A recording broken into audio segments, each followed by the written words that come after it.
For a studio that's used to producing flops, we're sure seeing a lot of excuses come out from DC about why Blue Beetle failed at the box office. So right now in this article from Bounding Into Comics, the $25 million opening weekend gross domestically earned the film the second worst DCEU opening weekend ever. The only film it beat was Wonder Woman 1984, which had a day and date release on HBO Max, meaning it released in theaters the same day it released on HBO Max. The film had an opening weekend of $16.7 million domestically. Now, if you jump over to Box Office Mojo, you can see for Wonder Woman 1984, $16.7 million opening domestically, and it will open to just over 2,100 theaters. Now, look at Blue Beetle by comparison. $25 million domestic opening, and it opened to 3,800 theaters, or just over 3,800 theaters, closer to 3,400 theaters. So in other words, this had significant, 1,700 more theaters that it opened in, and it still just barely beat Wonder Woman 1984, which is just really sad. And that's why they're blaming the weather, because I mean, they can't just say like we made a bad movie. I mean, even though I think the executives know that, but I mean, they just don't want to say that. And they put out this statement right here. The storm's impact is anticipated to be significant, particularly in Southern California, where the film is over-indexing. And we got this other tweet from them about that too. So yeah, Los Angeles was the #1 market for that, or at least it was indexed for that, because this film was catering heavily towards the Latino market. But at the same time, maybe that's also a reason why the film didn't do too well, because it's just catering to one demographic and just at the cost of alienating the other demographics or things like that. I'm not going to say that definitively that's the case, but that's what it seems like right now. And because people just didn't want to see it for the most part. But the whole fact that they're trying to blame the weather for underperforming is just ridiculous, considering how much it was projected. Like, we got Box Office Pro right here before the movie came out, and this was projected to make between $22 to $32 million domestically on its opening weekend. So the fact that it actually made $25 million is just kind of in line with what it was actually projected to make anyway. So in other words, the weather, if it had any effect on it, was very minimal. But the latest excuse is just the best right now. So we got the Green Lantern is supposedly had a secret cameo in Blue Beetle, and that's actually coming from the director. So this is one of the statements that he said. There's more. At the beginning of the title sequence, for those of you guys that follow the Blue Beetle comics, there's a green light that hits the character, and that's a Green Lantern.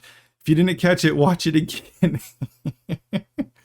Okay, like I said, this is just sad, the fact that they're trying to say like, oh, you didn't see the cameo? Well, watch it again because Green Lantern did it. And this is actually kind of in line with what they've been doing so far, because the whole thing about this since it started, or at least since James Gunn took over, is that Blue Beetle was not part of the James Gunn universe. And then they're kind of saying like, oh, he is, he isn't. Like, if this movie's successful, he is. So they're always trying to like link it to other DC properties in order to try to make it seem like it's part of an expanding universe, as opposed to this just being a one-off superhero movie for a relatively obscure character.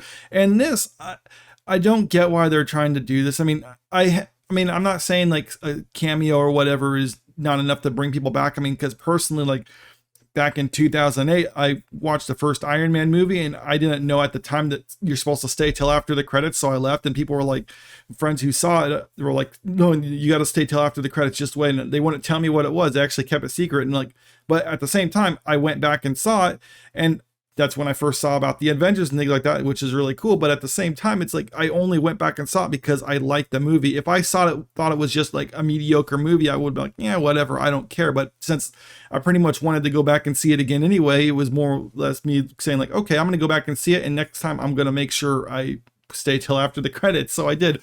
I don't think that's going to work for here. And like I said, it's just not even necessarily a cameo. It's literally just a green light or something like that. So if they're trying to say that's a Green Lantern, maybe, I mean, I don't know if that was necessarily the intentions behind it or whatever, or if they just did that. But I mean, like I said, this just seems like it's awfully desperate, and the director just trying to beg people to watch it because, I don't know, maybe his career's online, or he has like some other studio deal lined up if he makes so much with this movie, and it's looking like that's not going to happen. And I think he knows it. I mean, and even then, I mean, this movie needs to make probably $300 to $400 million in order to break even. And with making only like 25 million domestically. I mean, you need to have a lot of repeat viewing from people coming back to see this. I mean, what do you expect people to come back and watch it like 5-6 times or whatever? I mean, I don't think the movie is that good. I mean, I can't think of a movie that's that good that I'd pay this ticket prices to actually see it that many times. But I don't know. Let me know what you think about all this in the comment section below, because I just find it kind of ridiculous. And it really is just getting sad now that the fact that they just won't let this movie die. I mean, they produced the movie. It wasn't good. Just deal with it. I mean, looking at the reviews, I mean, some people liked it. So great. You found an audience for this. It just wasn't big enough audience for what they actually paid for this. But if you like this video, make sure you leave a like and also subscribe to the channel if you want to stay up to date with the latest news. Thank you.